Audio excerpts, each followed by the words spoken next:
인생이 비참하고 무질서해지는 까닭은 선택한 것과 포기한 것의 차이를 과대평가하기 때문이다. 조금 더 좋은 것이야 있겠지만 지나친 열정으로 신중함이나 공정함을 유지하지 못하게 되거나 과거 실수에 대한 부끄러움, 잘못에 대한 후회로 마음의 평화를 잃을 만큼 가치 있는 일은 없다. 인생 어느 모퉁이에서 깨달음의 순간, 신을 닮은 인간, 결국 인간도 신이다. 각 나라와 문명권이 표현하는 신이란 조물주 혹은 천주를 의미한다. 국어사전에서 신은 종교의 대상으로 초인간적, 초자연적 위력을 가지고 있어 인간에게 화복을 내린다고 믿어지는 존재로 정의되어 있다. 흔히 신은 우주 만물의 창조주로 표현되거나 우주 만물을 창조한 무엇을 감히 헤아려 이름 지을 수 없기에 그저 신이라고 표현하기도 한다. 그래서 인격적 신을 섬기지 않는 믿음도 있다. 나는 한때 보수적이며 원리주의적인 기독교 신앙을 가진 사람이었다. 미국으로 이주한 후에도 같은 교단에 들어가 있으나 같은 교단임에도 불구하고 한국에서 절대적으로 믿었던 교리와 행위가 미국에서는 다른 모습으로 나타나 있었다. 그 점에 의문을 가진 나는 언어 문제를 핑계로 내가 가진 신앙을 재점검하는 기회를 가지기로 했다. 어느 기독교의 종파가 옳은가가 아니라 어느 종교가 참인가를 넘어 종교 자체가 참인가를 놓고 숙고하던 날들이었다. 인생에서 그렇게 깊이 고민하기는 처음 있는 일이었다. 신에 대한 고민은 사업으로 복잡 다단했던 시절에도 계속됐다.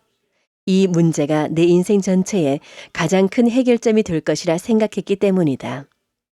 진지한 고민과 기도와 명상의 시간을 3년 넘게 가진 어느 날 밤, 퇴근해 집으로 들어가다 주차장 안에서 순간 설명하기 어려운 해탈의 그 무엇을 경험했다.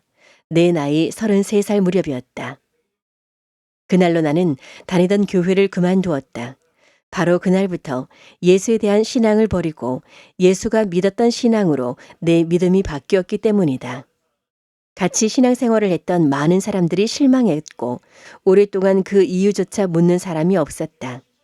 겁나지 않느냐는 질문도 받았다. 그러나 겁이 나지 않았다.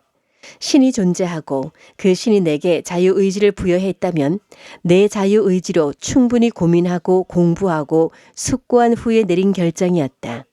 그러니 내 자유의지를 당연히 인정해 주실 것이다.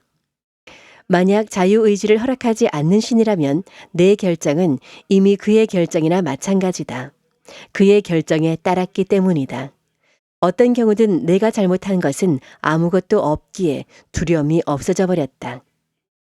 흥미로운 것은 그날 이후 예수를 신으로 모실 때보다 더 사랑하게 되었고 종교로 기독신앙을 받아들였을 때보다 더 내밀한 행복을 느끼게 되었다는 점이다. 나는 온전한 자유를 느꼈다. 예수는 종교적 압박과 정치적 고난에 쌓여있던 유대인에게 신이란 징계하고 벌 주고 죽이시는 분이 아님을 가르쳤다. 오히려 아버지와 같이 자애로운 사랑의 상징임을 알리기 위해 실제로 아버지로 불렸다. 그리고 서로 사랑하라라는 가장 큰 율법으로 모든 율법을 대체하려 했던 사람이다. 이것을 가르치고 설파하면 유대 권력과 정치 권력의 목숨이 사라질 것을 알면서도 굳건히 사랑의 길을 가신 분이다. 그가 신이 아니라 해도 그 행위에 대한 가치가 전혀 손상되지 않음을 알게 된 것이다. 나는 그날 주차장을 빠져나오면서 완전히 다른 사람이 되었다. 다른 종교를 가진 사람, 다른 인종, 다른 정치적 신념, 가난한 자, 게으른 행위, 윤리적으로 도덕적으로 내 기준에서 받아들이기 힘들었던 모든 것에 대해 관용과 이해를 할 줄 아는 사람이 된 것이다. 함부로 판단하고 이것은 틀렸다, 잘못됐다 할 수 있는 것은 거의 아무것도 없다는 것을 알았다. 바람난 여자, 동성애자, 무례한 사람, 게으름으로 가난하게 된 사람조차도 그들의 성장 환경, 사회적 구조 안에서 얼마든지 이해를 구할 부분들이 있음을 본 것이다. 예수가 왜 바닥에 내려앉은 사람들에 대해 애정을 가졌는지 알 수 있었다. 예수에 대한 신앙이 아니라 예수가 가졌던 신앙을 받아들인 순간 나는 오히려 종교 너머의 예수를 만나게 된 것이었다. 예수는 신이 아니어도 신이었다. 결국 예수가 날 구원하는 것이 아니라 내 스스로 나를 구원해야 한다는 것을 깨달은 것이다. 이것은 쉽지 않은 일이지만 감당해야 할 일이었다. 그때라야 비로소 긴 역사로 이어진 율법과 정형화된 종교에서 해방될 수 있기 때문이다. 종교는 공포를 팔아 생존한다. 지옥, 천둥, 일식, 지진, 죽음 등은 종교를 유지하는 데 가장 필요한 것들이다. 하지만 인간의 인식과 인지 능력이 향상되고 과학 발전이 이어지며 종교의 자리는 위태로워졌다. 그렇게 종교는 윤리적, 도덕적 방향으로 재정립을 해가며 자리를 옮겨갔다. 모든 종교의 탄생과 발전은 바로 이런 형태로 이어졌다. 그러나 나는 종교가 윤리적인 것과 도덕적인 문제를 구별하지 못하고 선과 악을 명쾌하게 나누지 못하는 문제를 많이 봤다. 종교가 위험한 상태에 빠진 것이다. 그날 이후 형상을 갖추고 인격적 개체를 갖춘 신을 찾는 일을 멈췄다. 자연이 하는 일이 가장 도덕적이며 우주의 법칙이야말로 신의 법칙이고 윤리라는 것을 깨달았기 때문이다. 이미 유형의 우주를 창조한 무형의 원리, 이치, 법칙을 신이라고 부른다고 해도 큰 무리가 없었다. 오히려 나는 신이란 노자의 도와 자연이 어우러진 천지불인과 스스로 그러함의 상태가 더 신에 가깝다고 생각한다. 하늘은 관여하지 않으므로 가장 효율적으로 관여하고 있다. 인자하지 않으므로 가장 인자함을 나타내고 사랑하지 않으므로 가장 큰 사랑을 보여주며 이 모든 것을 스스로 그러함으로 모든 우주를 운영하는 것이다. 종교를 통한 율법과 계명과 의식을 통해서는 절대 전 우주를 이렇게 틀림없이 운영하지 못한다. 이와 동일한 의미의 구절이 불교 경전 금강경에 나온다. 만약 색으로서 나를 보거나 음성으로서 나를 구하면 이 사람은 사도를 행함이라. 능히 열애를 보지 못하리라. 부처라는 이름도 부처라는 어떠한 모양도 참다운 부처가 아니라는 말이다. 선불교 6대 조사인 해능은 금강경의 이 구절을 듣고 곧바로 깨달음을 얻었다고 알려졌다. 무릇 형상이 있는 것은 모두 허망하니 만약에 모든 상이 형상 아님을 안다면 바로 열애를 보게 될 것이다. 불교의 스승 파드마 삼바바는 티베 사자의 서에서 이렇게 말한다. 이들 여러 세계들은 그대 자신의 바깥에서 오는 것이 아니다. 신들 역시 다른 데서 오지 않는다. 그들은 영원한 세월 이전부터 그대 자신의 마음속에 존재하고 있었다. 이 사실을 깨달으라. 나는 마음과 빛의 주인이니 위협을 쌓고 기적을 보이면서 세상의 신들에게 의지하지 않노라. 인간은 이미 인식과 사고하는 힘을 가지고 있다. 우주 창조의 이치, 하나님의 속성을 이해할 능력이 뇌 속에 담겨 태어나기 때문이다. 이것만으로도 인간 내부에 이미 자기의 신성을 갖고 있다고 말할 수 있다. 예수가 사람이라도 그 신성이 내게서 사라지지 않았듯이 형상을 한 신이 없더라도 이 우주를 하나의 의미 있는 완전체로 만들어낸 힘을 신으로 받아들이는 것이 문제가 없었다. 형상을 가진 창조주로서의 신보다는 이성을 깨친 인간이 본질적 의미로 신에 더 가깝다고 감히 말할 수 있게 되었다. 이런 의미를 확장해 보면 종교에는 교리나 계명이 있을 수 없으며 선행과 음덕을 통해 스스로를 지각해 나가는 과정 자체가 종교다. 그것이 이 세상에서 영원한 쾌락, 즉 천국에 이르는 길이고 지금 이곳이 천국이라는 뜻이다. 도덕경에는 이런 재미있는 표현이 있다. 그릇은 진흙으로 만들지만 쓰이는 것은 그릇 속에 담긴 비움이다. 교리나 계명 혹은 특정 종교는 하늘을 이해하는 도구일 뿐 그것이 하늘 자체가 아니다. 지금의 종교들은 그 두께를 중심까지 키워낸 그릇과 같다. 안에 넣을 자리를 만들지 않고 수없는 규칙과 계명과 잡다한 의식과 예배 방식으로 두께만 존재하고 비움 없는 그릇을 만들어냈다. 그릇을 깨지 않고서는 어느 누구도 우주의 원리나 신의 속성을 이해할 수 없는 지경으로 달아나 버린 것이다. 9월의 가을 하늘이 참 아름다웠다. 하늘이 존재할 수 있는 이유는 내가 하늘이 있다는 사실을 인지한 까닭이다. 내 인지 능력이 왜 하늘이 존재할까? 묻는 순간 하늘이 존재하게 된 것이다. 질문을 갖는 순간 온 세상은 나를 중심으로 존재한다. 내가 있기에 세상이 존재함을 알게 되고 나는 생명이 있기에 존재함을 알게 되며 내가 곧 저 하늘이고 하늘이 곧 나라는 것을 알게 된다. 그 순간 이 세상 만물은 어떤 차이도 없다는 것을 느끼고 너와 내가 이곳과 저곳이 하나라는 것을 알 수 있다. 불교 예불시에 시방 삼세, 제망 찰해, 상주 일체, 불타 야중이라는 구절이 있다. 이는 이 세상 그 언제 그 어느 곳에도 부처님이 계시지 않은 곳이 없다는 말로 모든 시간대와 모든 공간대에 부처님이 항상 계신다는 뜻이다. 우리는 누구든 부처가 될 수 있기에 내가 곧 시공 전체의 우주일 수 있다는 말이다. 그렇다. 천국이 여기다. 그리고 내가 신이다. 그렇다. 우리는 우리 자신이 생각하는 것보다 더 놀라운 존재다. 풍연심. 기라는 아름다운 동물이 있었다. 이 동물은 발이 하나였다.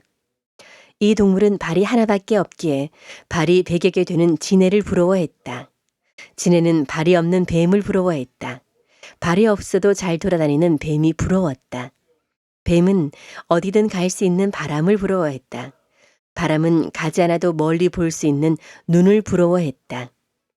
눈에게도 부러워하는 것이 있었는데 보지 않고도 무엇이든 상상할 수 있고 어디든지 갈 수 있는 마음을 부러워했다. 하지만 최고의 부러움을 받고 있는 마음은 형체와 형상을 가진 아름다운 동물, 기를 부러워했다. 이 이야기는 장자 추수편에 소개된 풍연심이란 제목의 바람은 마음을 부러워한다라는 뜻을 가진 내용이다.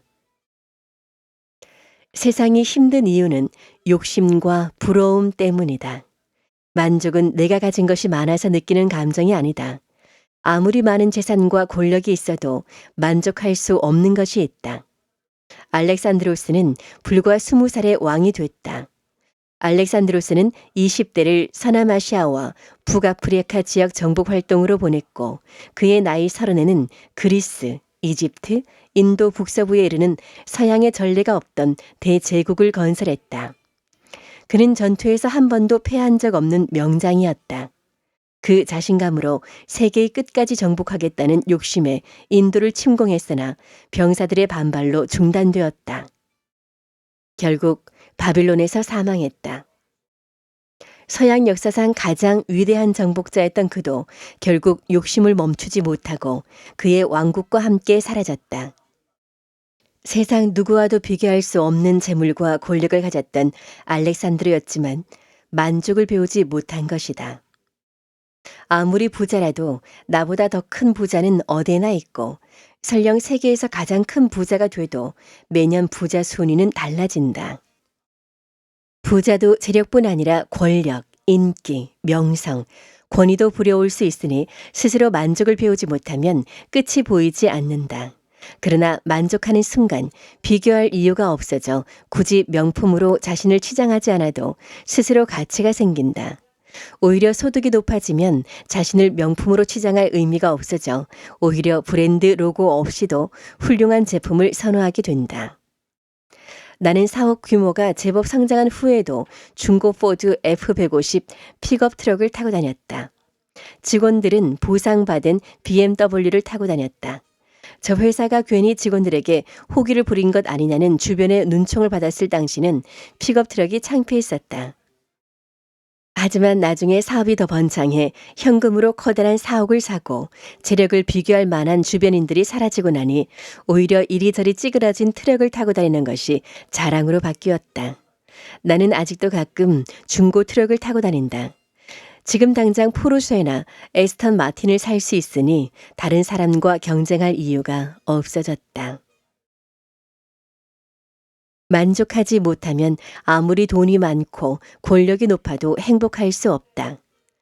나보다 부자는 여전히 많고 나보다 현명한 사람 또한 많으며 나보다 건강하거나 젊은 사람은 계속 늘기 때문이다. 부러워만 하면 자존감도 없어진다. 자신을 자책하기 바쁠 뿐이다. 비교를 중단하고 욕심을 버리는 순간 만족과 행복이 손을 잡고 들어온다. 미국 작가 티모시 페리스가 쓴 4시간이라는 책에 멕시코 어부의 행복이라는 이야기가 나온다. 생활에 만족하기에 천국에 살고 있는 사람의 이야기다. 여기에 내용을 소개한다. 뉴욕의 사업가가 코스타리카 해변으로 휴가를 떠났다. 노을을 보며 거닐다 해변에서 한 어부로부터 물고기 몇 마리를 샀다. 물고기가 너무 맛있어 다음날 다시 그곳을 찾았으나 어부는 물고기가 떨어졌으니 내일 다시 오라며 거절했다. 사업가는 어부를 이해할 수 없었다. 이렇게 맛 좋은 물고기를 매일 몇 마리만 잡아서 팔고 있다니. 사업가가 어부에게 물었다. 물고기를 더 많이 잡아 팔면 더욱더 많은 돈을 벌 수 있을 텐데요. 어부가 말했다. 글쎄요, 저는 아침에 충분히 잠을 자고 잠을 깬 뒤 아이들과 놀다가 1~2시간 정도 물고기를 잡습니다. 점심을 먹고 난 뒤 잠깐 낮잠을 자고 이른 저녁이 되면 가족들과 즐거운 저녁 식사를 합니다. 그리고 밤이 되면 마을에 나가 술을 마시고 기타를 치며 친구들과 노래를 부릅니다. 제 삶은 충분히 만족스럽고 행복합니다. 사업가는 어부를 설득하기 시작했다. 저는 뉴욕에서 사업을 하고 있습니다. 하버드에서 MBA를 받았고 사업이나 마케팅은 자신 있습니다. 내가 당신을 도울 수 있습니다. 당신은 더 많은 물고기를 잡아 지금보다 행복한 내일을 기약할 수 있습니다. 더 나은 미래를 위해서는 물고기를 잡는데 더욱 많은 시간을 투자해야 합니다. 어부가 의아해하며 그 이유를 물었다. 그 다음은요? 당신이 고기를 많이 잡으면 여유 자금이 생겨서 큰 배를 사게 됩니다. 시간이 흐르면 여러 척의 배를 가질 수도 있고 다른 어부들에게 돈을 받고 대여할 수도 있습니다. 한 5년쯤 지나면 돈을 많이 벌어 가공 공장도 세울 수 있고 당신 이름의 브랜드도 갖게 될 것입니다. 그 다음은요? 돈을 많이 벌게 된 뒤에는 뉴욕이나 샌프란시스코로 이사를 가는 겁니다. 그쯤 되면 당신은 사업을 다른 사람들에게 맡기고 회장을 하면 됩니다. 당신은 20년 내에 억만장자가 돼 있을 겁니다. 그래요? 그런 다음에는 뭘 하죠? 억만장자가 되면 여생을 편안하게 즐길 수 있습니다. 멕시코의 한적한 해변에 별장을 짓고 가족들과 여유를 만끽할 수 있습니다. 매일 충분히 잠을 자고 아이들과 즐겁게 놀아줄 수도 있고 배부르고 졸리면 낮잠을 자도 됩니다. 푸짐한 저녁 식사를 한 뒤에는 마을에 나가 술도 한잔하고 친구들과 기타를 치며 노래를 부를 수도 있습니다. 우리가 꿈꾸는 편안한 여생이죠. 어부가 마지막으로 한마디 했다. 이보세요, 사업가 양반. 당신이 보다시피 나는 지금 그렇게 살고 있잖아요. 이 글이 주는 교훈은 모든 행복은 상대적이며 자기 안의 결정에 따라 존재한다는 것을 말한다. 나는 세월이 가면서 더 행복해짐을 느낀다. 시간이 흐를수록 재산이 늘어서도 아니고 명성과 권위가 높아져서도 아니다. 가령 복권에 당첨되거나 승진, 합격 같은 좋은 일이나 주변인의 사망, 실패, 부상 같은 나쁜 일이라도 3개월 이상 우리의 행복에 영향을 주지 못한다고 조사됐다. 행복은 스스로의 자각이다. 행복은 외부의 환경에서 오는 것이 아니라 내부의 자각에서 온다. 이 이치를 깨닫지 못하면 재산이 아무리 많아도 아무리 높은 권력을 가져도 여전히 불행해진다. 현대 자본주의의 창시자 아담 스미스는 이렇게 말했다. 인생이 비참하고 무질서해지는 까닭은 선택한 것과 포기한 것의 차이를 과대평가하기 때문이다. 조금 더 좋은 것이야 있겠지만 지나친 열정으로 신중함이나 공정함을 유지하지 못하게 되거나 과거 실수에 대한 부끄러움, 잘못에 대한 후회로 마음의 평화를 잃을 만큼 가치 있는 일은 없다. 가진 것과 갖고 싶은 것의 차이를 크게 느끼면 불행을 느끼기 마련이다. 꿈은 그를 행복하게 하지만 꿈에 이끌려가면 꿈도 불행을 초래할 수 있다. 지나친 바람이나 걱정이 인간에게 가장 소중한 행복을 사라지게 만든다. 행복은 스스로 내부에서 만들어지는 것이니 결코 외부의 조건을 행복의 기준으로 삼지 않기 바란다.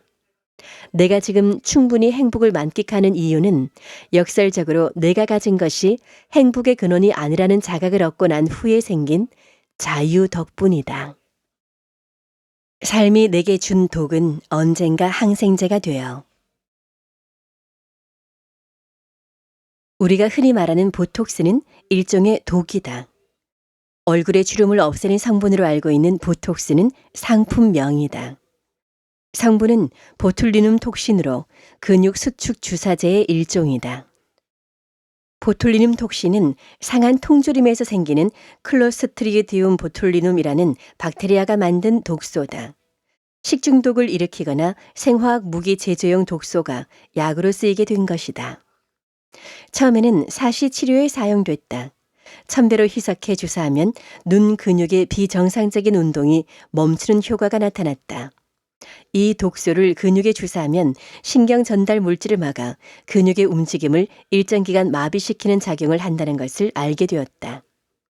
이런 특이성이 미용 시장에 유용할 것을 알아챈 미국의 제약회사가 보톡스란 이름으로 허가를 받았다. 그리고 1990년부터 성형외과에서 눈가 주름을 없애는 미용 목적으로 사용됐다. 독이 약이 된 경우다. 치매로 불리는 알츠하이머병의 원인 중 하나는 아밀로이드 반이라는 독성 단백질에 있다. 몇몇 과학자들은 뱀의 독에 그 독성 단백질을 제거하는 답이 있다고 밝혔다. 그들 연구진은 남아메리카와 중앙아메리카에서 서식하는 살무사의 독에서 이 분해 효소를 찾아냈다. 그리고 치료제로 사용될 수 있는 효소의 합성 분자를 개발했다. 초기 치료제를 개발할 수 있는 길이 생긴 셈이었다. 그들의 연구는 최근 세계적 학술지 사이언티픽 리포츠에 실렸다. 성공한다면 독을 독으로 치료하게 된 경우다. 인체에 과민 반응을 일으키는 알레르겐을 제거하고 치료 물질만을 정제하여 만든 주사액이 봉독이다. 꿀벌의 독을 이용한 것이다. 인류의 역사와 함께한 오래된 치료법 중의 하나다. 봉독요법은 국제적인 표준 치료법으로 만성 통증과 면역 질환을 치료한다. 봉독은 항생제 약 100배의 소염 진통 효과가 있다. 혈관을 따라 독이 퍼지는 뱀독과 달리 봉독은 신경 주위를 따라 흘러 통증을 없애주는 효과가 있다. 독 자체가 약인 경우다. 비상 역시 독이다. 사극에 나오는 하얀 그릇에 담긴 사약은 비상이 원료로 비소 화합물인 3산화 비소가 곧 비상이다. 적은 양으로도 사람의 목숨을 해칠 수 있으며 1급 발암 물질로 분류되는 비상은 한편으로 약이다. 극소량의 비상은 오래전부터 질병 치료에 쓰였다. 서양에서는 성병 치료의 특효약으로 쓰였고 흰 피부를 만들기 위한 화장품으로도 사용되었다. 미국에서는 비상을 골수암 치료제로 승인하기도 했다. 비상은 제대로 쓰면 약이 되기도 하고 독이 되기도 한다. 이독 제독인 셈이다. 사실 인생에서 모든 실패는 독이다. 어떤 실패는 성공의 발판이 되기도 하고 어떤 실패는 도움이 되기도 한다. 어떤 실패는 실패 자체가 성공이다. 실패는 실패를 어떻게 재사용하느냐에 따라 독 혹은 약이 된다. 나는 여러 번의 내 실패를 기억하고 있음에 감사한다. 그런 실패가 없었다면 지금 내 인생에 많은 면역 체계를 갖추지 못했을 것이다. 나는 한 방을 노리는 급등하는 비즈니스에는 관심을 갖지 않는다. 급등하는 신제품, 급등하는 주식, 급등하는 부동산 시장에는 전혀 관심이 없다. 빨리 익으면 빨리 썩고, 빨리 피는 꽃은 빨리 지고, 빨리 붙는 불은 빨리 사그라지기 마련이다. 그런 사업들은 어디가 벼랑인지 모르고 달리는 차에 올라탄 것과 다름없다. 그리고 독을 마시고 있는 것과 다름이 없다. 내 나이 30에 하루 저녁에 1년 수입을 벌어내던 선물과 주식 거래라는 독을 마셨다. 겨우 살아남은 뒤에는 근처도 가지 않는 벼랑이 되었다. 대박 투자로 돈을 번 사람은 늘 대박만 찾다 빈털터리가 된다.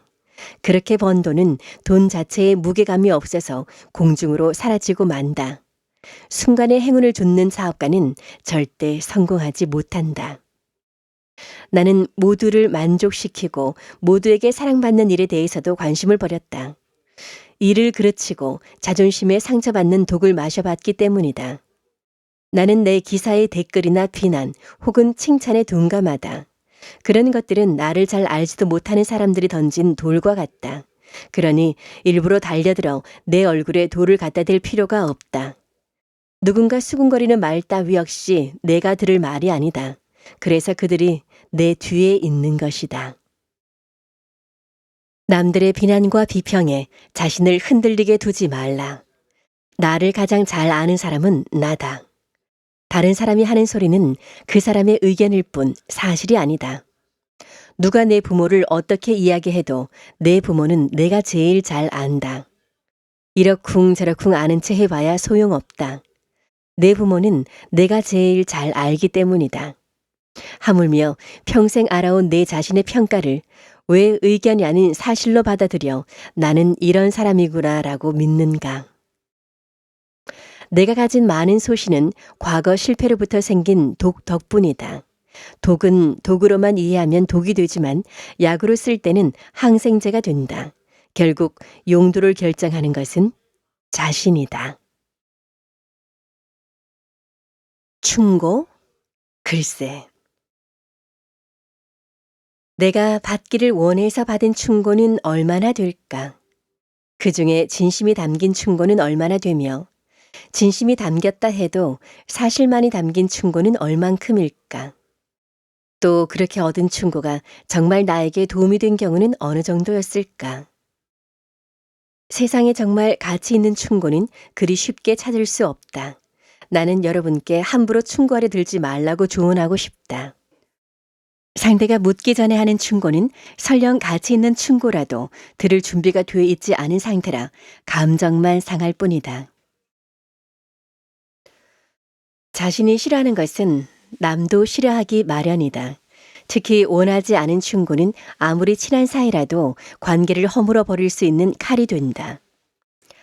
세상에는 해야 할 일보다 하지 말아야 할 일이 더 많다. 때때로 가장 좋은 충고는 침묵이고 모르겠다가 두 번째이다. 날계란도 체에 걸으면 힘줄이 나온다. 말이라는 것은 아무리 현명한 사람이 해도 몇 개의 질투와 몇 개의 자랑과 많은 주관이 들어있기 마련이다. 사랑한다면 나까지 나설 필요가 없다. 나는 대부분의 사람이 자기 고민에 대하여 대부분 답을 가지고 있다고 믿는다. 그러니 충고가 들어갈 틈이 별로 없다. 설령 의견을 물어도 그것은 그저 자신이 내린 답이 맞는지 확인하고 싶을 뿐이다. 당신보다 현명한 사람들은 사실상 충고가 필요 없고 당신보다 부족한 사람들은 충고를 해도 이해하지 못할 것이다. 나는 여러분께 딱 두 가지만 충고하고 싶다. 절대로 충고하지 마라와 그래도 충고하려면 세 문장 안에 끝내라이다. 이 글이 짧은 이유다. 나는 결코 비범한 사람이 아님에도 김승호가 됐다. 나는 비범한 사람이 아니다. 어릴 때부터 뭔가 유난히 잘해본 적도 없고 학교 성적이 뛰어난 적도 없다. 끈기가 있는 것도 아니고 욕심이나 경쟁심이 많지도 않았다. 고등학교는 겨우 들어갔고 대학은 미등록 학생 대신 들어가 1학년 때 학사 경고를 받았고 이민을 핑계로 중퇴했다. 어학 실력이 뛰어나지도 사회성이 좋지도 않았다. 인간을 투자 자산으로 본다면 어렸을 때 나는 가장 볼품없는 자산이었다. 이 아이가 사회에 나가 무엇을 이루리라곤 아무도 기대하지 못하는 상황이었다. 다행히 책을 좋아해 무식해 보이지 않을 정도로 읽었고 건강한 편이었다. 이런 나를 책을 통해 알게 됐거나 사업을 사이에 두고 만난 사람들은 지극히 지적이며 날카로운 지혜로 가득 찬 사람처럼 여기곤 한다. 굉장한 공부를 했거나 외국에서 살아 어학에 능통한 사람으로 알려지기도 했다. 읽거나 깨달은 말을 언급만 해도 모두 내가 한 것들로 인지해버린다. 하지만 나는 비범한 사람이 아니다. 그럼에도 나는 가장 행복한 비범한 인생을 산다. 나는 언제든 어디든 누구든 데리고 여행할 수 있는 시간과 여유, 그리고 자금을 가졌다. 자산은 2, 3년이면 2배씩 늘고 가족과 직원의 존중을 받으며 경쟁자에게는 위엄을 갖춘 사람으로 사회적으로는 사장을 만드는 사장으로 생활하고 있다. 가진 것 많고 지킬 것 많으면 아쉬워 죽지도 못한다지만 나는 그 반대다. 나는 오늘 죽어도 전혀 아쉬울 것 없는 보람 가득한 인생을 살고 있다. 남자로, 한 인간으로 주체적 삶을 마음껏 살았고 즐겼다. 정신적으로 완벽한 자유를 즐겼고 큰 질병이나 수술 없이 살았다. 하루를 살아도 나처럼 살면 행복했다고 할 것이니 자랑할 수 있다. 하지만 이 모든 일은 내가 비범하기 때문에 얻어지지 않았다. 사실 역사적으로 되짚어도 사람들이 성공에 이렇게 큰 의미를 둔 시기가 없었다. 이전 역사에서 성공하는 사람은 이미 정해진 사람들의 몫이었다. 성공의 척도를 가르는 것도 그들끼리의 경쟁에서나 필요했다. 가문이나 출신으로 이미 성공을 장악하고 있었기 때문이다. 시장 바닥에서 노는 아이가, 노예의 자식이, 농부의 아들이 20살, 30살이 되었다 해도 하는 일이나 삶의 터전은 바뀌지 않았다. 하지만 지금은 개인의 역량에 따라 성공 여부가 갈린다. 어느새 성공은 모든 개인의 최대 관심사가 되었다. 성공하지 못하면 좌절에 빠지거나 패배차처럼 느껴진다. 내가 비범하지 못해 실패했다는 패배감에 휩싸여 성공한 사람을 우러러보거나 경외하는 경향도 있다. 그러나 나는 성공이 비범하거나 대단한 사람에게 일어나는 일이 아니라고 생각한다. 오히려 평범한 일을 비범한 일로 받아들인 결과라고 생각한다. 돌아보면 나를 성공으로 이끈 행동들도 모두 평범한 것들이었다. 나는 모임이 정해지면 제 시간에 도착했다. 약속을 지키기 위해 노력했고 구두를 닦아 신고 다녔다. 사람을 기다리게 하지 않았고 코털이 보이지 않게 주의했다. 언제나 머리를 단정하게 자르고 상스러운 말을 하지 않았다. 바로 그런 것들이 나에게 자본이 없음을, 학위가 없음을, 가난함을, 경험 없음을, 소심함을, 부끄러움을, 모자란 지식을 대신했다. 중세 영국에서는 가난한 사람을 불운한 사람이라고 표현했다. 현대 미국에서는 루저, 즉 패배자라고 부른다. 그러한 문화는 성공과 실패의 모든 책임을 지극히 개인적인 능력 문제로 인식하게 만든다. 결국 본인 스스로 자신을 루저로 받아들이게 되는 것이다. 선진국에서조차 경제적 이유로 자살률이 높은 까닭이다. 그러나 세상이란 유지경은 열심히 노력하면 그만큼 이룰 수 있는 듯 보여도 실상은 반대일 때도 많다. 오히려 개개인이 들인 노력에 비례한 성공을 돌려준 세상은 지금까지 없었다. 노력과 운이 맞닿아 쉽게 성공하기도 하고 누구는 노력 없이 운이 겹치는 바람에 성공하기도 한다. 상류층 사람이라고 모두 부지런하거나 합당한 자격을 갖춘 게 아니듯 가난한이라고 게으르고 무능한 사람이 아니다. 우연한 사고나 갑작스런 질병만으로도 사람은 한순간 위에서 아래로 곤두박질 칠 수 있다. 그러므로 사회적 성공에 따라 인간의 성공이 정해지는 것이 아니다. 인간은 그가 가진 명함으로 가치를 매길 수 없다. 성공이란 얼마나 높이 쌓았는가로도 판단되지만 얼마나 멀리 왔느냐에 따라서도 인정돼야 한다. 누구라도 모든 면에서 성공할 수 없다. 무언가를 잡으면 무언가를 놓치기 마련이고 무언가는 소홀하기 마련이다. 성공을 재산이나 권력의 크기 혹은 인기로 분류하는 것도 옳지 않다. 나 역시 한 해 두 해 나이가 들수록 성공이 여러 모습이란 사실을 새삼 배우고 있다. 사유적 자유를 누리거나 건강하고 밝은 웃음을 지을 수 있는 사람도 성공한 사람이다. 젊은 여자친구가 있는 1,000억 원대 건물 주인보다 품위를 잃지 않는 법을 배운 노신사가 실패했다고 할 수 없다. 흔히 나를 성공한 사람이라 추켜 세우지만 나는 지속적인 목표를 잃지 않고 약간의 노력을 꾸준히 하는 과정에서 상당히 많은 운을 만난 사람일 뿐이다. 이런 성공에 규칙이나 비법이 있을 것으로 생각하는 사람들에게는 실망스럽겠지만 세상에 그런 규칙은 없다. 그리고 비법도 없다. 재산은 규모가 커지면 중력처럼 더 크게 잡아당기기 때문에 남들이 봤을 때 더 대단한 능력을 발휘해가는 것처럼 보일 뿐이다. 다만 내가 남에게 자랑할 것이 있다면 그건 재산을 쌓기 이전에 돈 없이도 행복할 수 있는 삶의 방식을 배웠다는 점이다. 나는 언제나 사치에 관심을 갖지 않는다. 직원 수의 많고 적음과 상관없이 괜한 위험을 가지려고 하지 않으며 가난했을 때 먹던 음식과 잠자리가 불편하지 않다.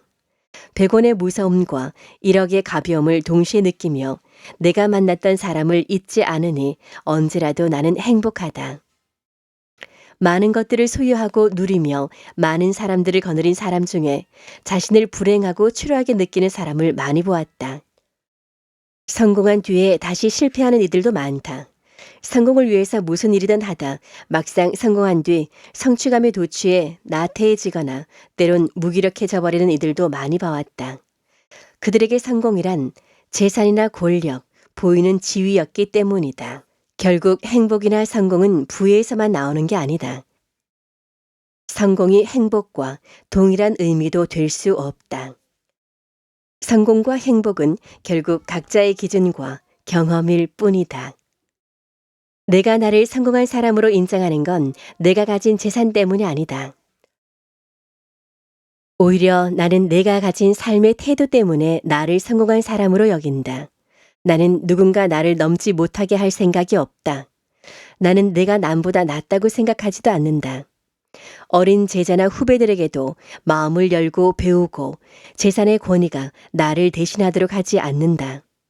그래서 나는 결코 비범한 사람이 아님에도 평범한 세상 원리를 가장 잘 이해하는 비범한 김승호가 되었다. 가끔 성공한 나를 보겠다고 멀리서 찾아오는 사람들이 있다. 그러나 그들 중에는 사실 나보다 더 성공한 사람이 많다.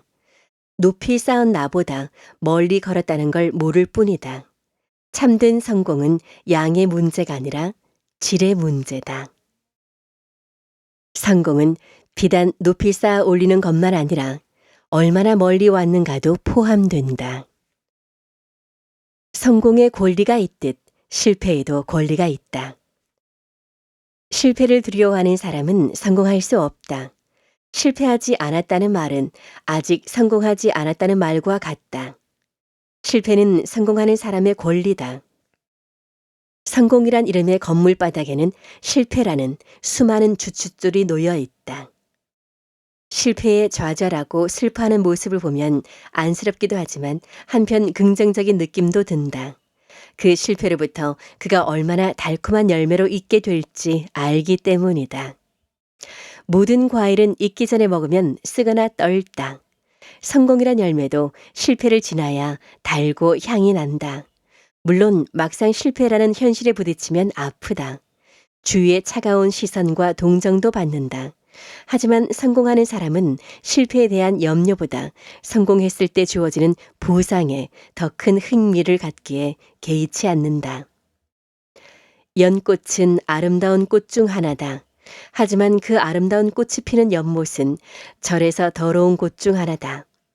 연꽃처럼 진흙에서 꽃이 피고 개나리처럼 겨울이 지나야 꽃이 피는 나무처럼 사람도 아픔과 비난, 동정과 모멸, 고통을 지나야 제대로 된 꽃을 피울 수 있다.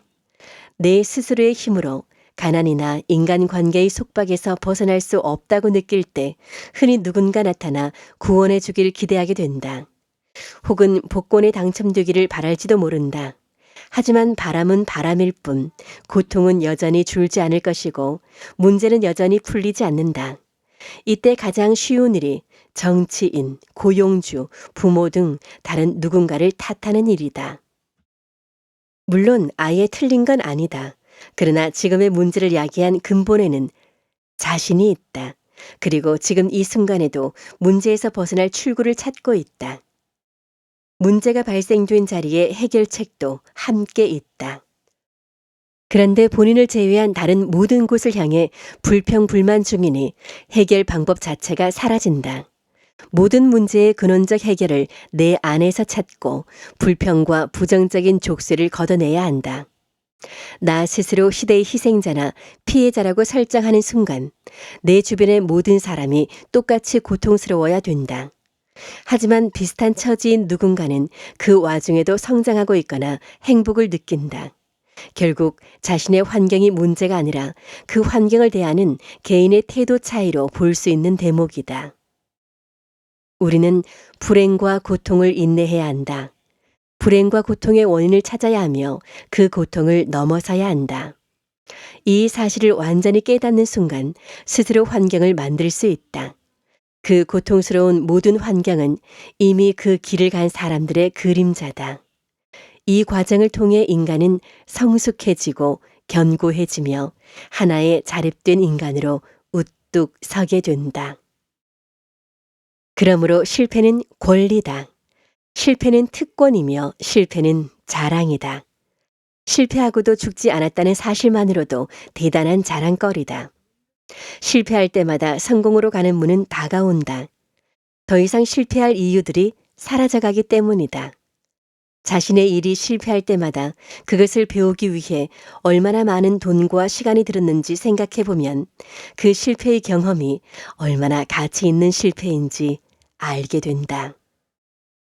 실패를 조롱하는 사람은 자신은 실패조차 하지 못한 초라한 인간임을 스스로 인정할 뿐이다. 나라면 똑같은 나이의 두 친구 중에 하나를 고용해야 한다면 반드시 실패 경험이 많은 사람을 택할 것이다. 같은 실수를 반복하는 바보가 아니라면 실패는 많이 할수록 좋은 것이다. 어떤 대가를 지불했더라도 실패했다면 그것은 그럴 만한 가치가 있다. 젊을수록 실패할 권리가 많으니 젊은이들의 실패를 탓하지 말고 그들의 실패를 이력서의 경력으로 넣도록 독려해야 한다. 실패를 창피하지 않는 사회야말로 가장 성공한 사람들이 많이 나올 수 있으며 가장 건강한 성공인들이 태어날 수 있는 문화 기반이 된다. 실패는 권리고 자랑이다.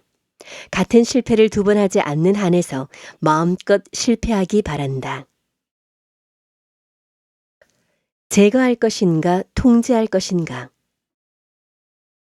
인간의 큰 고민 중 하나는 행복을 찾는 일이다. 더불어 무엇이 행복인가에 관한 문제다.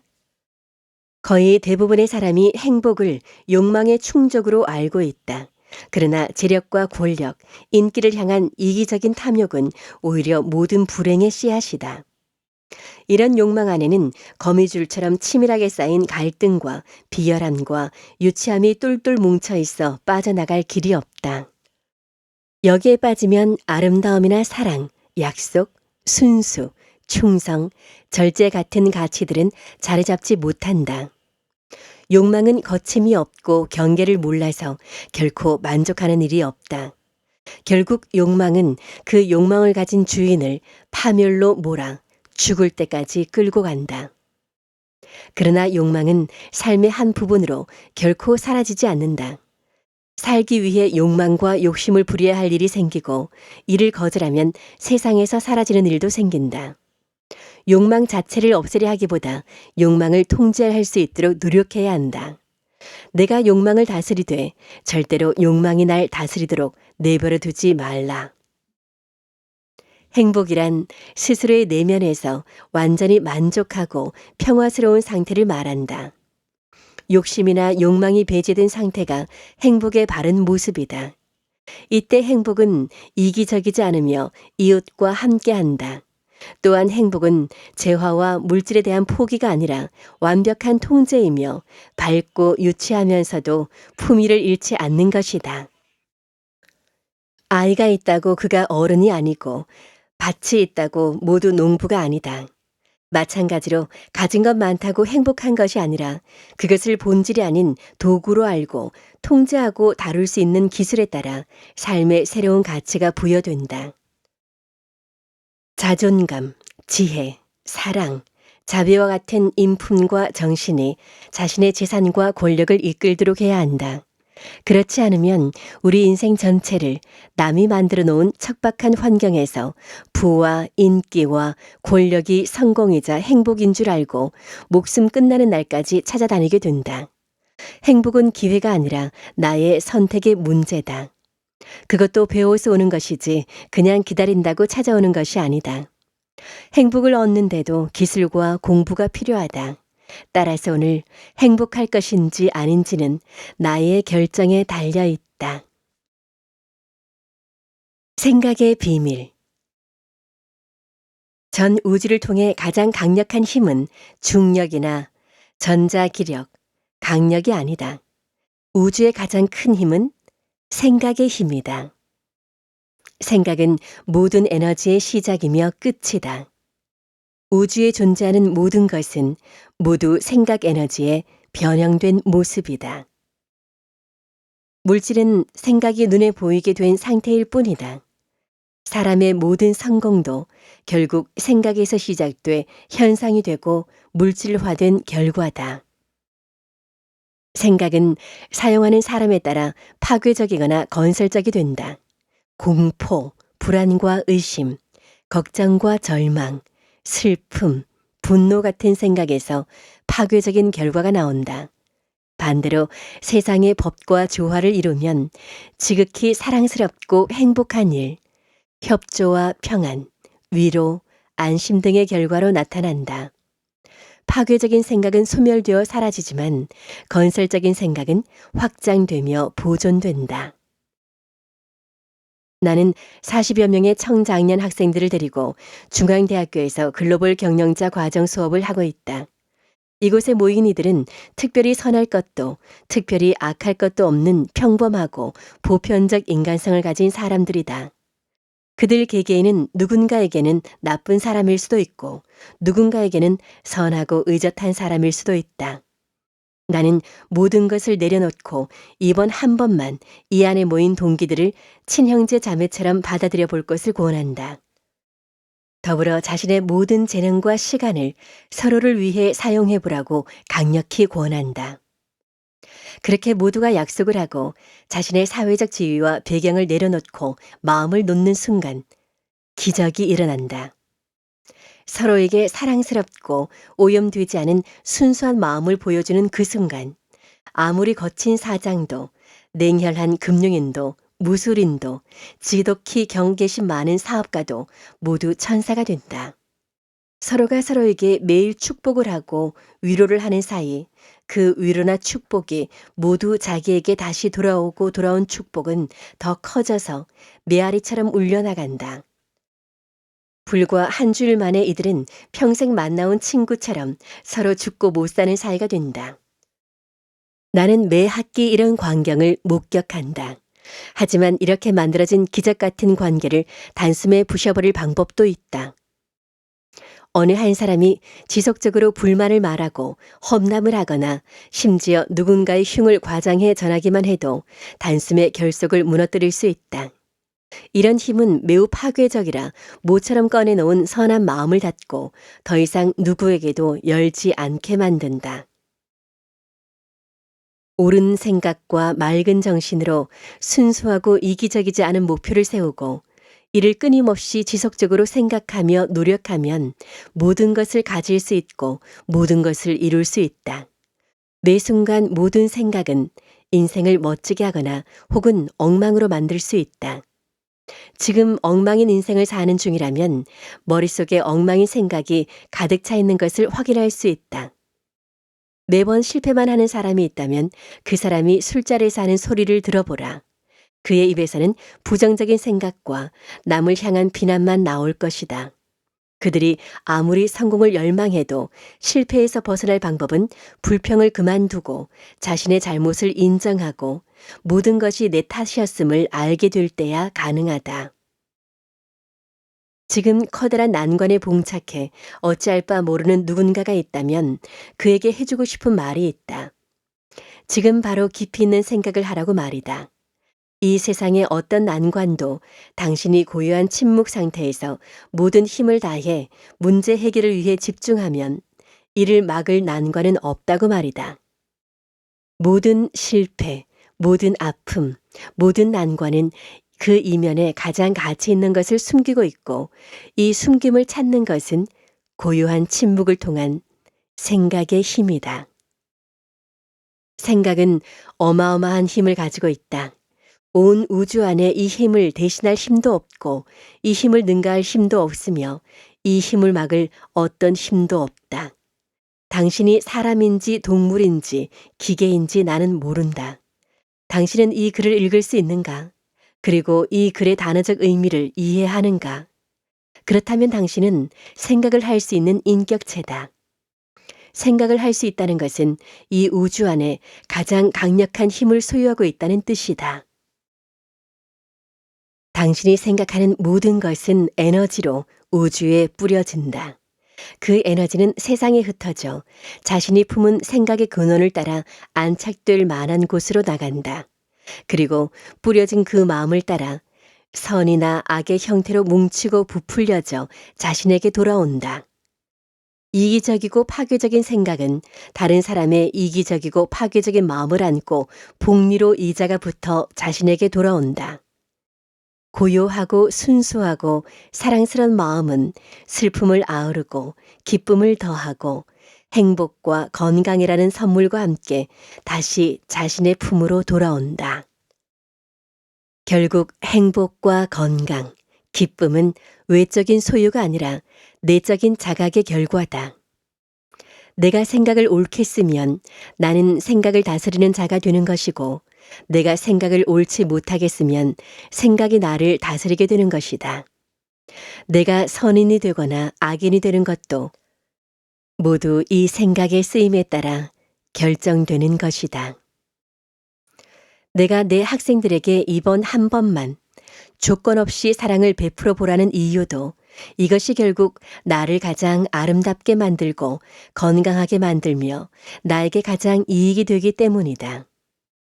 나이 40이나 50이 다 되어 이 원리를 배우는 건 억울한 일이다. 하지만 아직도 배우지 못한 누군가에 비하면 다행스런 일이다.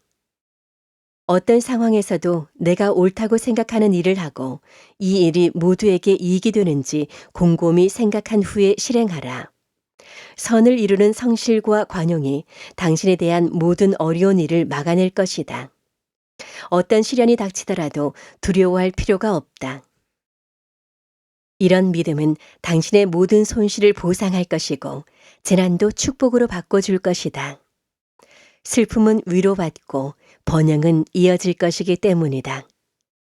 이기적이고 악한 생각들은 자신들과 같은 것들을 한 채의 오차도 없이 끌어들여서 불행과 파멸을 향해 달려나가고 순수하고 이타적이며 사랑스러운 생각들은 정확하게 행복과 번영을 위해 달려나간다. 이런 사실은 우주의 가장 큰 비밀이고 생각의 비밀이다. 이것이 온 우주를 지배하는 최고의 법칙인 인과의 법칙이다. 이것을 이해하는 사람이 이 우주를 품에 안는다. 결국 사랑이면 무리동물 그룹에서 나고는 죽음이다. 특정 행동이 위협으로 간주돼 공격받거나 지속적인 냉대와 따돌림으로 죽임을 당하는 일도 있다. 이런 일은 인간 사회도 마찬가지다. 스스로를 가장 자유주의자로 불려지길 바라는 할리 데이비슨 바이커들조차 무리지어 돌아다닌다. 인간은 사회적 동물이다. 조직에서 이탈되는 순간 죽거나 새로운 조직을 만들거나 둘 중 하나의 결정을 앞두게 된다. 새로운 조직을 만든다는 것은 생각보다 쉽지 않다. 때때로 새로운 조직을 만들려는 의지가 있다는 것을 상대가 알게만 해도 죽을 수 있기 때문이다. 그래서 인간은 자신을 합리화하며 조직 안에 정착하고 안주하기 위해 불합리와 부조리를 수용하며 살아간다. 두렵기 때문이다. 바로 이 두려움이 인간을 움직인다. 30년 넘게 아침잠을 참고 직장에 다니는 이유는 해고에 대한 두려움 때문이다. 해고는 사회에서의 이탈을 말한다. 그 두려움이 원하지 않은 회식에 참여시키고 존경하지 않는 상사를 존경하게 만들고 고객의 무례함을 참고 견디게 한다. 두려움은 나의 가치를 훼손할 수 있는 모든 것에 대한 공포에서 오기에 순응하고 따르며 복종하게 된다. 아직도 많은 국가들에서는 두려움을 국가 통치의 기술로 사용한다. 종교 역시 지옥 등의 공포를 팔고 있다. 회사 역시 노조에게는 공멸이란 공포를, 개인에게는 해고란 공포를 경영 기술로 이용하고 있다. 이처럼 낙오되면 죽는다는 두려움은 사람을 움직이는 거대한 힘이다. 누구도 죽고 싶어 하지 않기 때문이다. 그러나 죽음조차 두려워하지 않는 또 다른 거대한 힘이 있다. 그것은 사랑이다. 두려움이 스스로를 위한 이기심의 표상이라면 사랑은 남을 위한 이타심의 표상이다. 자신에 대한 사랑보다 남에 대한 사랑의 발현은 오히려 두려움을 이겨낸다. 내가 누군가를 진정 사랑한다면 나를 바칠 수 있기 때문이다. 사랑하는 이를 위해 가족을 버리거나 죽을 병에 걸린 어린 자식을 위해 목숨을 내놓을 부모는 수도 없다. 사회의 대의 명분을 위해 인생 전체를 버릴 사람도 많고 신념을 지키기 위해 감옥에 가는 것을 마다하지 않는 이들도 수없이 많다. 사람은 남을 위해 일할 때 더 위대해진다. 사랑이란 외투를 입으면 두려움은 허상이란 것을 알게 된다. 용기가 두려움을 이기는 순간 두려움은 실제하지 않았음을 알게 된다. 사실 두려움이란 불확실성이 증가되고 내 스스로 통제하지 못하는 상황에서 발생한다. 그러나 불확실성과 통제하지 못하는 상황 자체를 통제하겠다는 용기를 가지면 두려움은 실제가 아니라는 것을 알게 된다.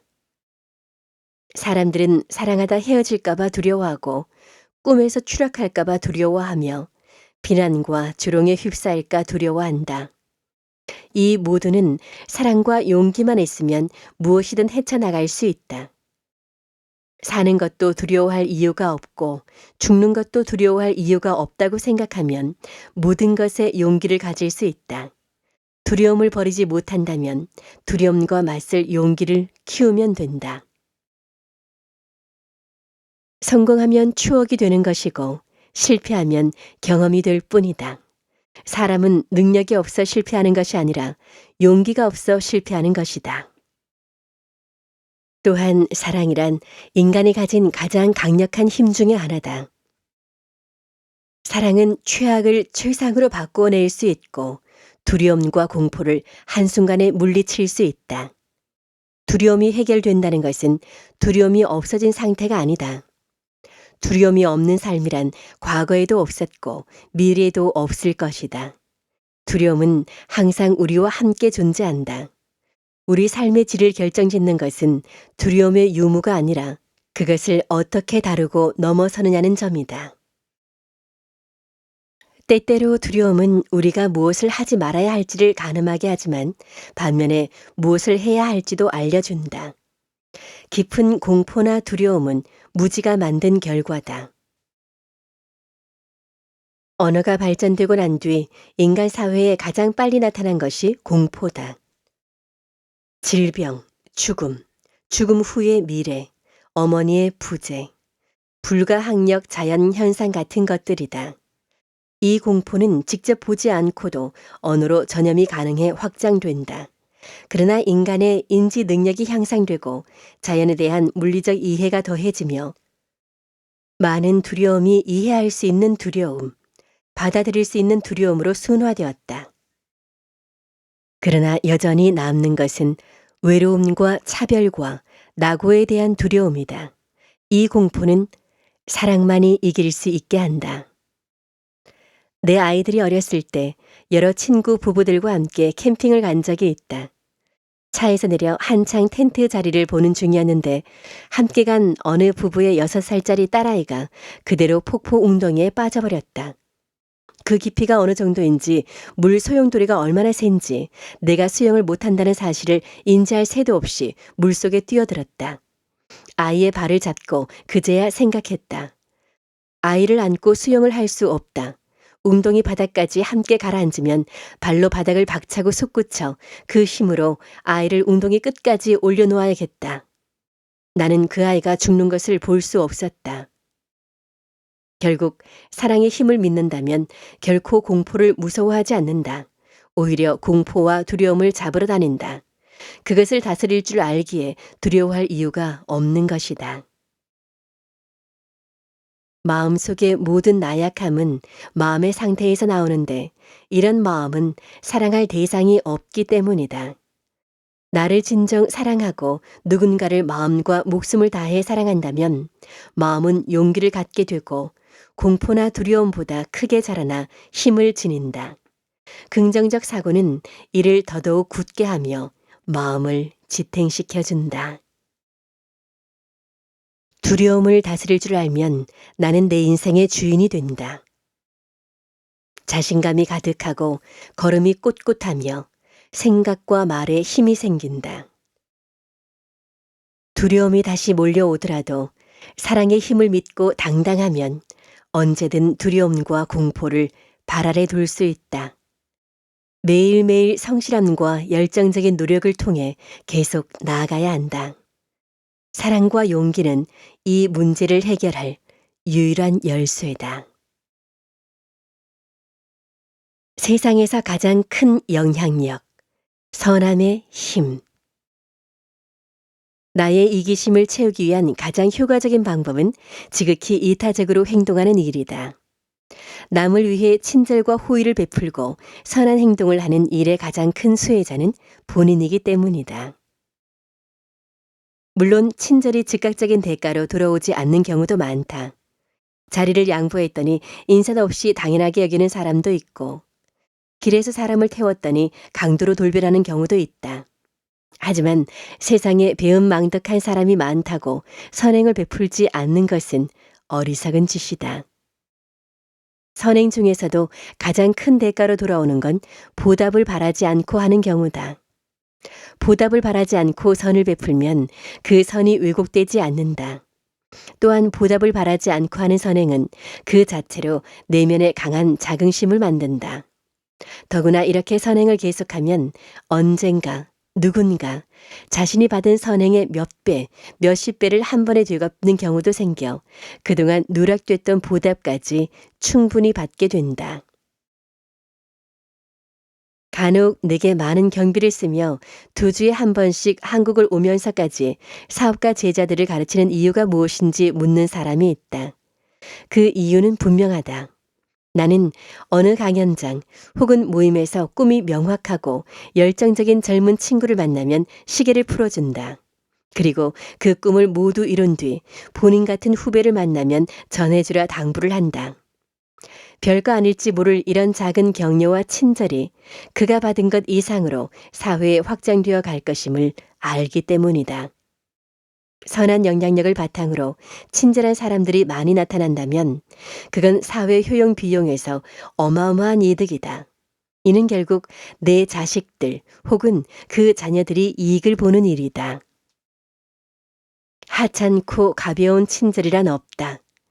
뒷사람을 위해 문을 잡아주는 일, 산책로에 떨어진 쓰레기를 줍는 일, 발을 동동 구르며 들어온 사람에게 화장실을 먼저 양보하는 일, 물건을 사고 나서 세탁소에서 계산하고 나오며 고맙다고 말하는 것, 잘 먹었습니다 라고 크게 인사하고 식당을 나서는 일, 편의점 직원의 인사에 함께 인사해 주는 일, 이런 모든 행동은 논리적으로는 전혀 이해할 수 없는 에너지 무한 확장 기능을 가지고 있다.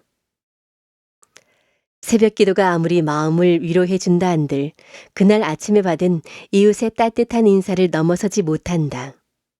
기도는 미래고 이웃은 현실이기 때문이다.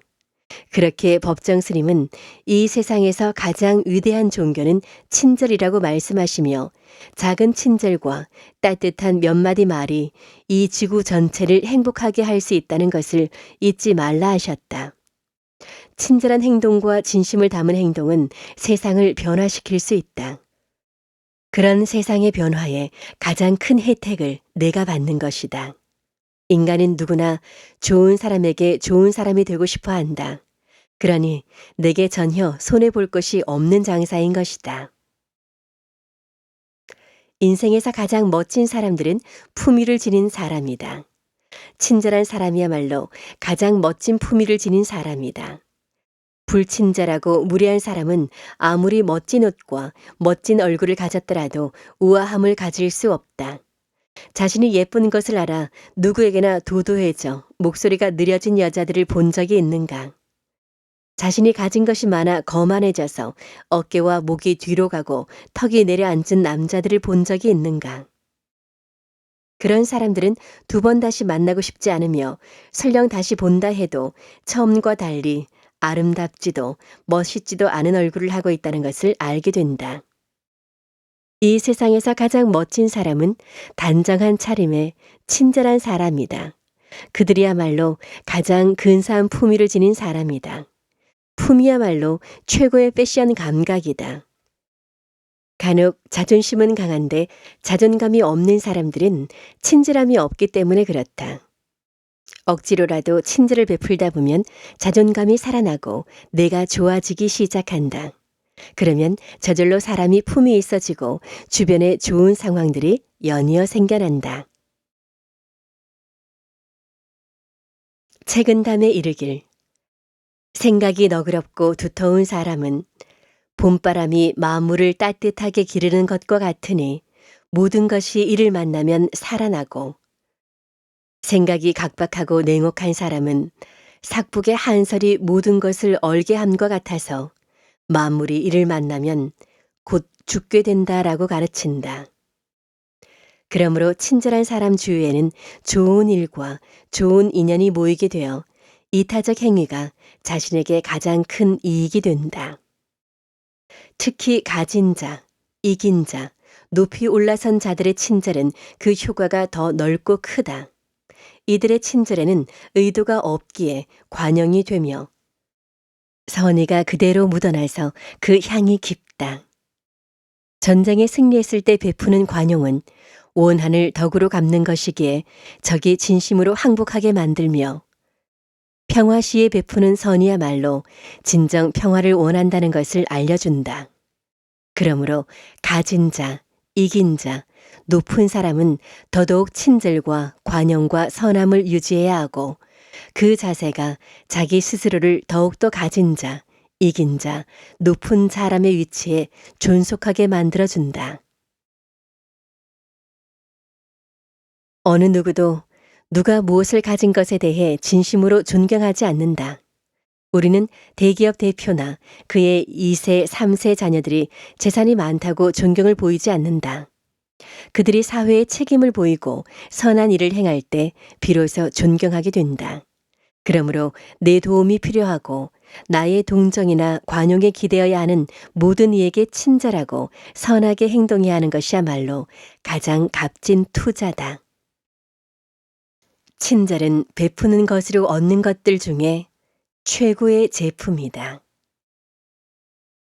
나의 장점으로 남의 단점을 들춰내지 않고 내가 보낸 친절에 보답이 충분치 못하다고 미워하지 말고 골목에선 먼저 가도록 길을 내어주고 남의 흉한 일을 말하지 않고 문을 잡아주고 상대가 이야기할 때 들어주고 커피 살 때 한 잔 더 사고 자동차 카펫을 털어주고 무거운 것은 함께 들어주고 식당 직원들에게 고마워하고 우는 아이를 데리고 비행기를 탄 엄마에게 눈치 주지 말고 쓰레기를 버리지 않는 등의 모든 행동은 지금 당장이라도 할 수 있는 것들이다.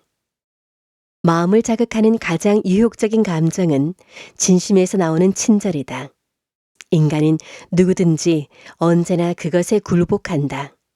당신이 누구에게나 사랑스러운 사람이 될 수 있는 최고로 아름다운 방법은 친절, 배려, 관용으로 선한 사람이 되어 선한 영향력을 갖는 것이다. 나는 분명 이것으로 여러분의 평생 행복을 보장한다.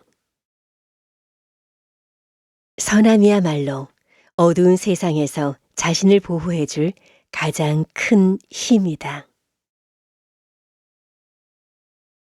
친절.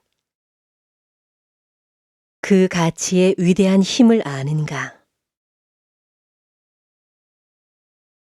인생 최고의 나를 만나다. 나는 지난 2016년 5월 21일 양재동 구민회관에서 강연을 했다. 강연을 막 시작할 찰나에 사회를 봤던 박상배 씨가 갑자기 뒤를 돌아보라고 시켰다. 어리둥절 뒤돌아서 있자니 객석에서 뭔가 부산스럽게 부스럭거리는 소리가 났다. 그리고 다시 돌아보라는 말에 청중을 본 순간 나는 말문이 막혀버렸다. 돌아서 보니 800 명에 가까운 독자가 내 책을 높이 들고 조용히 웃고 있었다. 저자의 강연을 듣겠다고 새벽부터 전국에서 혹은 외국에서까지 책을 들고 찾아온 것이다. 내 얼굴에 살포시 미소가 지어졌다. 난 이미 알고 있었다. 내 인생에서 딱 이 정도 공간에서 이런 일이 일어날 것을 말이다. 어쩌면 이렇게 조명이나 강연장의 크기까지 똑같을 수 있을까 신기했다. 순간 언제나 내 머릿속에 그려왔던 인생의 두 장면 중 하나가 이제 막 지나갔다는 것을 알 수 있었다. 내가 품고 살았던 또 다른 한 가지 데자뷰는 나의 인생 어느 부분에 꽤 많은 돈을 벌었다는 사실이었다. 그러고 보니 사업이 번번이 실패해도 아직 그때가 아닌가 보구나 하며 자연스레 다른 사업을 내 인생의 한 페이지를 찾아다니곤 했다. 나는 사실 내 안에 거인이 있다는 것을 알고 있었다. 내 안에 거인을 깨우기만 하면 저 두 꿈들이 이루어진다는 것을 알고 있었다. 그 거인이 반드시 깨어날 것이란 것도 알고 있었다. 그렇게 될 때 나는 내 인생 최고의 나를 만나리라는 것을 알고 있었다. 결국 나는 내 인생 최고의 나를 만나게 되었다. 나는 지금 죽어도 아무것도 아쉽지 않다. 한 인간으로, 한 남자로, 하나의 인격체로 멋진 50년을 보냈다. 그러니 나머지 인생은 그야말로 복권 같은 삶이다.